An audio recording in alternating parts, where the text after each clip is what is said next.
semuanya, pada video kali ini kita akan membahas mengenai kesulitan adaptasi mahasiswa baru atau homesick. Sebelumnya perkenalkan, nama saya Anissa Azhara dengan NPM 2350012.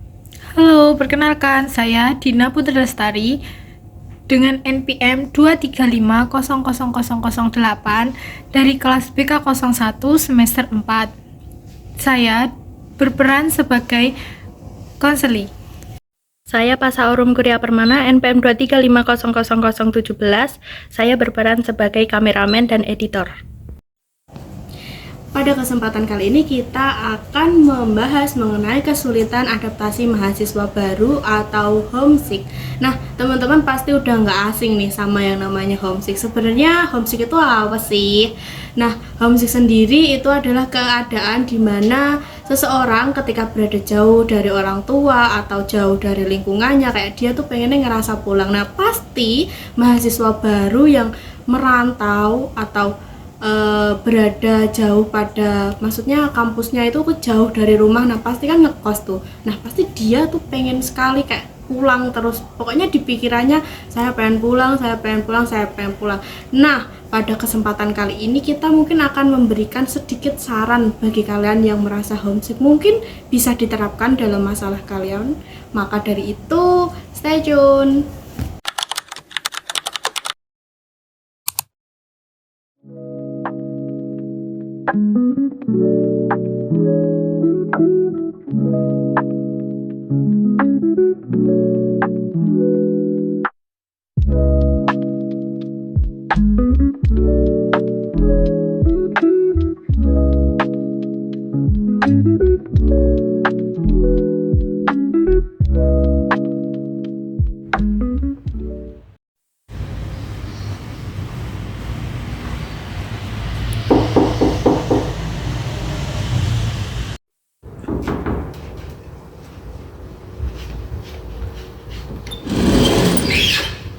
Permisi. Baik, silakan masuk.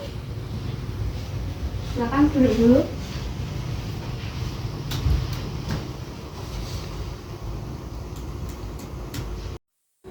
Oke, Mbak, relax dulu ya. Oke, selamat siang. Selamat siang. Oke, sebelumnya perkenalkan Ibu Anissa Azhara dari petugas UPTBK di kampus ini. Namun sebelumnya bisa perkenalan dulu. Baik Bu, saya Dina Putri Lestari dari Prodi Bimbingan dan Konseling semester 1. Oke, Mbak Dina habis dari mana nih? Kebetulan tadi pagi itu saya ada matkul, ada 2 matkul, terus udah selesai, sekarang kesini Bu. Udah lama kan belum? Udah, tadi selesai matkul saya makan dulu ke warung. Kesininya sendiri? Iya Bu. Oke, di sini ya Mbak Dina bisa relax dulu ya, mungkin atur nafas, pokoknya jangan tegang, anggap saja mungkin seperti kayak bertemu dengan temannya sendiri. Oke, di sini mungkin Ibu akan menjelaskan dulu ya di awal. Nah, biasanya mahasiswa yang datang ke ruang UPT itu ada mahasiswa yang mungkin mengalami sedikit masalah ataupun ingin menceritakan sesuatu atau ingin dibantu untuk keluar dari permasalahannya. Nah, di sini Ibu sebagai petugas itu bisa bisa lebih menjaga kerahasiaan dari permasalahan Mbak Dina ataupun yang ingin diungkapkan ke Mbak Dina, itu Ibu akan menjaga kerahasiaannya, dan apabila nanti kedepannya kita butuh informasi ataupun dan lain sebagainya, Ibu masih bisa tetap menyimpan arsip itu, mungkin nanti kalau Mbak Dina mau kesini lagi atau membutuhkan sesuatu. Nah, mungkin ini kan saya lihat-lihat Mbak Dina ini agak kurang ceria gitu loh. Nah, mungkin adakah suatu permasalahan ataupun adakah suatu perasaan dari Mbak Dina ada yang kurang pas atau kurang enak, itu mungkin nanti kita bisa ceritakan ya. Baik Bu, saya sebenarnya merasa agak berat aja Bu. Kadang merasa tiba-tiba sedih. Terus saya juga kurang nyaman berada di lingkungan kampus ini Bu. Sebenarnya juga saya pengen pulang ke rumah. Emangnya baru kali ini ya Mbak Dina mungkin berada jauh dari orang tua. Iya Bu, saya dari kecil itu tidak pernah jauh dari kedua orang tua saya, dan saya selalu kalau ada apa-apa itu cerita kepada orang tua saya. Terus gak tahu Bu, saya pengen pulang ke rumah aja. Mbak Dina rumahnya mana memang? Kediri Bu. Lumayan jauh ya dari sini. Oke. Mbak Dina ini kan baru semester 1, itu masuknya udah berapa lama? Mungkin sekitar 2 bulan Bu. Dari 2 bulan itu ya yang Mbak Dina rasakan itu ya seperti itu tadi. Iya, saya pengen pulang. Memangnya Mbak Dina emang apa ya, pengen merantau atau enggak sebenarnya? Sebenarnya saya kuliah di sini itu keinginan saya sendiri Bu, dan saya juga sudah membicarakan dengan kedua orang tua saya. Sebelumnya ibu saya itu juga bilang, kamu bisa di sana sendiri. Saya yakin, saya sangat yakin, dan saya menjawabnya dengan bisa. Namun setelah berjalannya waktu, ternyata saya nggak bisa buat mandiri, dan saya perasaannya terus-terusan sedih dan merasa ingin pulang. Selalu ingat dengan keadaan rumah. Kalau boleh tahu Mbak Dina itu pulang ke kampungnya atau setiap minggu atau setiap 1 bulan? Kebetulan semester 1 ini saya udah pulang berapa kali ya? Seminggu atau 2 minggu? 5 kali mungkin Bu selama 2 bulan ini. Wow, padahal jauh ya dari sini Mbak Dina. Iya Bu. Mungkin dari itu apakah Mbak Dina punya itu kayak mungkin bisa dibilang teman dekat ataupun apa, itu Mbak Dina ada tidak? Iya Bu, sebenarnya saya juga punya teman, tapi saya belum merasa punya teman yang benar-benar dekat dengan saya. Jadi ya udah, di kelas itu ada temannya, tapi setelah pulang ya udah saya langsung pulang ke kos, saya langsung di kamar. Saya merasa sedih seperti itu Bu. Oke. Kalau sejauh ini dari selain Mbak Dina ingin ngerasa pulang, apa sih yang menjadi kendala Mbak Dina? Seperti mungkin apa ya, Mbak Dina kaget dengan di sini ternyata peraturan ini atau peraturan itu atau kegiatan ini kegiatan itu, kalau di kelas kan bisa dibilang pada saat kita kuliah itu kan berbeda ya dengan zaman kita sekolah dulu. Apa sih yang kayak ternyata Mbak Dina berekspektasi A tapi hasilnya B, itu apakah Mbak Dina merasakan itu? Iya Bu, saya merasakan itu, dan ternyata di lingkungan kampus itu ya itu tadi berbeda sekali dengan lingkungan di sekolah.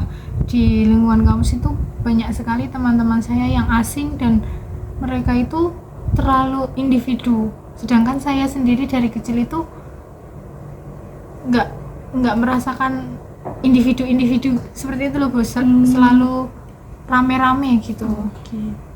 Terus Mbak Dina kalau kuliah di sini itu ada temennya nggak yang dari SMA-nya dulu atau SMA-nya dulu? Sepertinya ada 1 atau 2 orang gitu, tapi itu juga di sekolah itu saya nggak kenal, cuma ya tahu kalau dia kuliah di sini, terus beda prodi juga, beda fakultas. Pernahkah bertemu dengan teman itu? Mungkin Belum. sekali atau cuman apa ya namanya, selingan gitu, nggak pernah? Belum pernah. Oke, kalau Mbak Dina mengingat beberapa minggu ini, apa saja yang Mbak Dina lakukan ketika merasa sedih? Biasanya ketika saya sedang merasa sedih itu Bu, saya langsung ketika pulang kelas saya langsung pulang ke kos. Terus saya juga langsung mengurung diri di kos, tidak keluar. Terus kalau paginya itu kan ada jam kuliah Bu. Nah itu saya sering sekali terlambat, karena ketika saya merasa sedih itu malamnya pasti menangis dan saya nggak bisa tidur Bu. Nah itu tadi, paginya saya terlambat bangun dan terlambat masuk kelas, jadinya saya sering, kalau yang jam pertama itu jadinya saya sering izin dengan tanpa alasan, kadang juga nggak bilang ke siapa-siapa kalau saya nggak masuk gitu Bu. Oke, berarti ketika Mbak Dina merasa sedih, Mbak Dina lebih cenderung menarik diri dan menghindar dari interaksi ya? Iya Bu. Apakah Mbak Dina lebih nyaman ketika berada di tempat atau sendirian gitu? Emang lebih nyaman seperti itu? Sebenarnya saya juga merasa kurang nyaman Bu. Saya pengennya juga yang rame-rame gitu, pengen yang orang-orang itu dekat dengan saya, namun saya kurang merasa nyaman dengan situasi itu karena orang-orangnya itu asing Bu sama saya. Oke.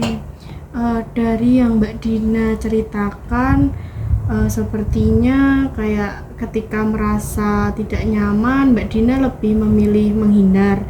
Nah, menurut Mbak Dina sendiri, apakah perilaku itu dapat membantu Mbak Dina merasa lebih baik? Untuk saat ini dengan saya menghindar dari orang-orang, saya mengurung diri di kos, itu menjadi diri saya menjadi lebih baik Bu. Tapi juga makin nggak jelas gitu Bu kehidupan saya di sini tuh. Ya udah kuliah di kos, kayak saya tuh di sini nggak punya siapa-siapa gitu Bu. Tapi dengan cara seperti itu, apakah Mbak Dina semakin merasa bahwa hidup ini penuh dengan kekosongan? Iya Bu. Oke. Baik, mungkin kita bisa sama-sama mencoba memikirkan tujuan dari pertemuan kita ini. Bagaimana kalau tujuan kita agar kamu bisa lebih mandiri dan lebih bisa untuk membangun relasi yang baru? Ya Bu. Saya pengen seperti orang-orang yang seperti teman-teman yang ngekos juga Bu, mereka yang dari rumahnya jauh, tempat tinggalnya jauh, dan mereka ngekos di sekitar kampus ini. Saya pengen sekali berinteraksi sosial dengan orang-orang juga, dengan teman-teman yang mempunyai kesibukan di kampus. Namun saya bingung Bu, saya harus mulai dari mana? Oke, baik Mbak Dina, kali ini pendekatan yang akan kita pakai itu menggunakan teknik pendekatan humanistik dan journaling. Nah, pendekatan humanistik itu ialah kayak pendekatan psikologi yang menekankan potensi, kebebasan, dan kesadaran diri manusia untuk tumbuh dan berkembang secara positif. Nah, pendekatan ini itu kita kayak bisa melakukannya dengan cara, kan Mbak Dina sudah tahu kalau Mbak Dina merasa kurang nyaman ketika berada di lingkungan kampus ini, atau mungkin kayak mau dekat dengan orang lain itu susah. Tapi di sini Mbak Dina bisa kayak berusaha untuk mendekatkan diri kepada teman-teman Mbak Dina. Semisal gini, Mbak Dina kalau di kelas itu sudah punya teman kelompok pada saat mengerjakan tugas atau belum? Sudah Bu. Itu ada berapa orang Mbak Dina? Tergantung matkulnya sih Bu, ada yang 7, ada yang 4 orang. Nah, ketika Mbak Dina berada di kelompok itu, Mbak Dina itu ada nggak sih kayak dari, misal nih dari 7 temannya Mbak Dina itu ada nggak kayak salah satu atau salah dua yang mungkin dia kalau sama Mbak Dina ngobrolnya lebih nyambung daripada sama teman-teman yang lain, itu ada nggak? Ada. Tapi ya itu, kalau di luar jam kuliah ya udah Bu gitu, ya udah asing gitu loh. Oke. Nah, kalau misal nih selain karena tugas, kan biasanya kuliah itu ya tetap ada jeda istirahatnya. Itu Mbak Dina itu biasanya diajak atau Mbak Dina kayak bilang kayak aku ikut dong kalau mau makan atau apa? Itu Mbak Dina ngajak atau diajak? Sebenarnya terkadang diajak, terkadang juga saya ya udah, kalau nggak diajak nggak ikut. Terus kalau diajak juga terkadang saya juga memilih nunggu di kelas, seperti itu Bu. Oke, nah di sini kan mungkin teman-teman Mbak Dina itu udah mulai kayak ada ikatan atau care ke Mbak Dina sendiri ya. Nah jadi mungkin Mbak Dina itu bisa kayak lebih eh, agak terbuka kepada teman-temannya. Jadi kayak jangan terlalu kayak menutup diri gitu loh kan. Maksudnya orang itu kan bisa dilihat, misal kalau dia kayak tertarik atau simpati kepada kita atau enggak kan itu kan bisa dilihat.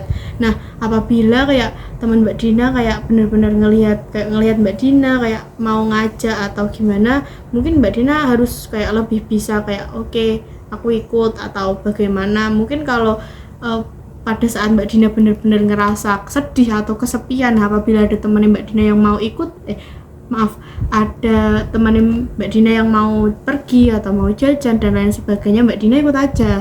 Karena dengan cara kita bersosialisasi dengan orang lain, Mbak Dina itu akan kayak lupa gitu loh, lupa kalau Mbak Dina tuh ngerasa sendiri di kos dan lain sebagainya. Nah terus kan kadang kan jam kuliah kan ada nggak nentu kan, kadang kita pulang cepet, kadang kita pulang sore atau dan lain sebagainya. Nah itu Mbak Dina otomatis lebih banyak di kos ya kalau kita lagi pulang cepet. Itu Mbak Dina bisa ngajak temennya itu buat kayak ayo ke kosku yuk, kita mungkin kalau Mbak Dina suka masak nih bisa nih diajak kayak ayo ke kosku nanti kita masak ini bareng bla bla bla. Atau mungkin kita sebagai mahasiswa itu tugasnya kan banyak ya, itu bisa ngerjain bareng maupun kayak itu kan tugas individu, tapi kan kalian bisa kayak kumpul di satu tempat terus kalian ngerjain bareng-bareng, itu kan juga bisa, itu bisa menjadi alternatif. Jadi pikiran Mbak Dina itu harus dialihkan biar nggak stuck aku pengen pulang. Nah seperti itu. Nah apakah Mbak Dina sudah mencoba menerapkannya itu atau mungkin Mbak Dina sudah mencoba hal lain tapi ternyata masih gagal juga? Tapi Bu, kalau tadi kan kalau temennya mau jajan atau mau kemana, kalau diajak ikut aja gitu. Tapi di situ saya menjadi agak merasa agak sih Bu, lebih ke diri saya nggak nyaman. Saya malah menjadi orang lain kalau saya bergabung dengan mereka. Jadinya saya memilih untuk Oke. Tapi gimana ya? Ya mungkin di sini Ibu nggak akan kayak memaksakan Mbak Dina untuk mungkin mengikuti semua saran ataupun yang Ibu berikan. Namun kayak memang kita kan kalau kuliah memang dari awal kan buat sendiri-sendiri. Maksudnya kita udah nggak kayak zaman SMA kan bisa dibilang kayak mau apa-apa ya harus sendiri. Pokoknya kita harus berdiri kakinya sendiri. Tapi kan kayak ada apa ya, ada kemungkinan bahwa kita tuh harus mencoba, mau nggak mau kita harus kayak mencoba, kita harus kayak punya apa ya, punya temen, atau kan kita kan makhluk sosial. Maksudnya kita terlalu apa ya, bergantung pada orang lain itu kan emang nggak bagus. Tetapi kan kita juga jangan terlalu kayak apa-apa sendiri, apa-apa dipendam sendiri, itu tuh nanti kedepannya itu bisa jadi bumerang buat Mbak Dina sendiri kan. Kita kuliah itu kan nggak cuman mengasah pikiran, tapi kan kita juga di situ diajarkan untuk kerjasama. Nah kalau Mbak Dina nggak mau melawan rasa rasa takutnya Mbak Dina ataupun rasa nggak enaknya Mbak Dina, itu tuh terlalu besar, itu malah nanti merugikan Mbak Dina. Karena seperti yang kita tahu nggak semua tugas-tugas itu secara individu kan, perlu juga tugas kelompok. Nah kenapa sih dosen ngasih tugas kelompok? Ya karena itu tujuannya buat kita sama misal satu kelas sama-sama mahasiswa itu bisa saling kenal, bisa saling membantu dan lain sebagainya, ataupun bertukar pikiran. Iya Bu, nanti saya coba untuk membuka diri kepada teman-teman. Oke, kan itu tadi kayak penyelesaian masalah atau saran yang pertama. Nah, saran yang kedua dari Ibu, kayak Ibu tuh kayak pengen Mbak Dina itu melakukan yang namanya journaling. Nah, journaling itu sendiri itu Mbak Dina setiap hari mungkin menyisakan waktunya 5 sampai 10 menit atau 15 menit untuk kayak menulis apa yang Mbak Dina rasakan setiap harinya, kayak entah perasaan marah, sedih, bahagia ataupun kecewa. Mbak Dina tulis saja. Nah, nanti kan dari tulisan-tulisan itu apabila nanti kita perlu menganalisanya, itu kan ada ternyata Mbak Dina kebanyakan emang yang nggak bisa, mungkin kurang merasa bahagia ataupun terlalu sering merasa sedih dan lain sebagainya, kan kita nanti bisa menganalisis kalau Mbak Dina mau menuliskannya. Jadi Mbak Dina mungkin setelah sesi konseling ini bisa menyediakan buku khusus atau buku, kalau zaman ibu dulu sih namanya diary atau apa itu ya, yang biasanya buat nulis-nulis itu. Mbak Dina tulis saja perasaannya setiap harinya, itu ditulis. Baik Bu, kebetulan saya juga dulu di SMA itu saya suka menulis. Oke, bagus kalau Mbak Dina emang benar-benar mau mencobanya. Tapi kalau boleh Ibu tanya, apakah Mbak Dina pernah mendengar tentang UKM atau Ormawa? Pernah Bu, di kelas juga ada beberapa teman yang membicarakan tentang itu, namun saya belum berani untuk ikut sama seperti teman-teman Bu. Bagaimana kalau kita kayak melihat dulu apakah ada UKM atau Ormawa yang cocok dengan Mbak Dina. Kalau misal kita sudah tahu nih ternyata Mbak Dina tertarik dalam bidang ini, mungkin Mbak Dina bisa mencobanya. Baik Bu. Kalau itu Mbak Dina punya itu nggak sih kayak hobi atau kegemaran, ataukah Mbak Dina suka organisasi yang formal atau tentang kayak berkegiatan atau formal sukanya? Kebetulan saya di SMA itu lebih suka kegiatan yang tidak terlalu formal Bu. Jadi mungkin saya akan mencoba untuk ikut kegiatan yang tidak formal di lingkungan kampus Bu. Oke, kalau Mbak Dina nggak suka kegiatan yang terlalu formal, Mbak Dina Ibu sarankan bisa mengikuti UKM atau unit kegiatan mahasiswa. Nah, di sini itu kan tersedia banyak sekali kayak entah dari basket, teater, karawitan, terus seni tari, seni musik, band dan sebagainya. Nah, kalau Ibu boleh tahu Mbak Dina suka kegiatan yang seperti apa, entah ke teater atau apa gitu mungkin ada.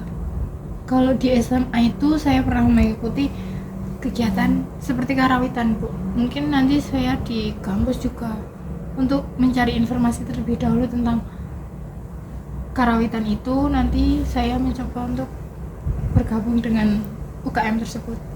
Nah, itu bagus Mbak Dina. Selain karena mungkin itu dari awal udah mungkin bisa dibilang menjadi fashionnya Mbak Dina, tetapi kita juga sebagai generasi muda bisa kayak membantu untuk melestarikan budaya yang kita miliki.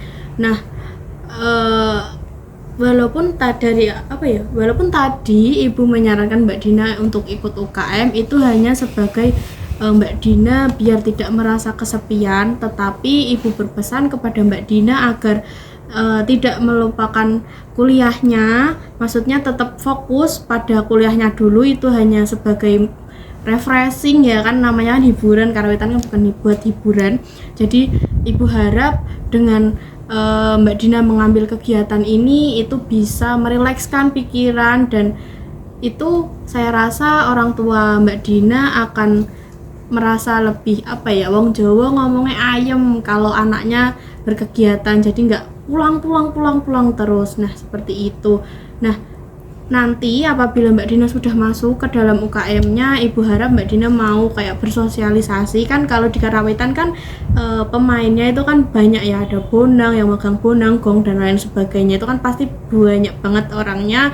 Mbak Dina jangan menutup diri. Ya mungkin awal-awal kayak ada orang di samping Mbak Dina, ajak aja kenalan, kayak namanya siapa, dari prodi apa. Nah, nanti pasti mereka juga akan memberikan feedback atau nganggep Mbak Dina lah, seperti itu. Pokoknya jangan malu, intinya itu. Iya Bu. Oke, luar biasa. Baik Mbak Dina, Ibu senang sekali Mbak Dina bisa kayak terbuka dan menceritakan apa yang Mbak Dina rasakan ke Ibu. Namun berhubung waktu kita udah selesai, mungkin Mbak Dina adakah yang ingin disampaikan lagi? Untuk saat ini mungkin cukup, Bu. Oke. Mungkin saran-saran Ibu nanti bisa Mbak Dina mencoba untuk menerapkannya. Namun apabila belum bisa, jangan dipaksa. Dan mungkin apabila Mbak Dina ingin, kita bisa menjadwalkan untuk pertemuan selanjutnya mungkin 2 minggu dari sekarang. Apabila nanti dari percobaan yang Mbak Dina lakukan itu belum maksimal ataupun malah ada muncul kendala lain, nanti Mbak Dina bisa menemui Ibu lagi. Nah, mungkin itu saja. Baik, Bu. Oke, Terima kasih sama-sama. untuk waktunya. Nah, selanjutnya ini Mbak Dina mau kemana nih? Mungkin habis ini saya mau pulang ke kos dulu, Bu, untuk istirahat. Oke, terima kasih kepada Mbak Dina. Mungkin hati-hati di jalan. Pokoknya kalau ada apa-apa bisa hubungi Ibu lagi, oke? Baik, Bu, terima kasih. Saya pamit untuk pulang ya, Bu.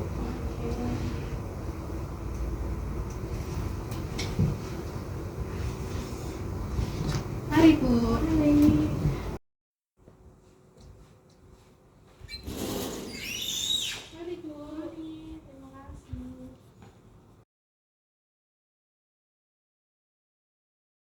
Dari video kami tadi dapat disimpulkan bahwa kalian sebagai manusia jangan menutup diri untuk berinteraksi sosial dengan orang-orang yang berada di lingkungan kalian, karena hal tersebut dapat membuat diri kalian kesusahan.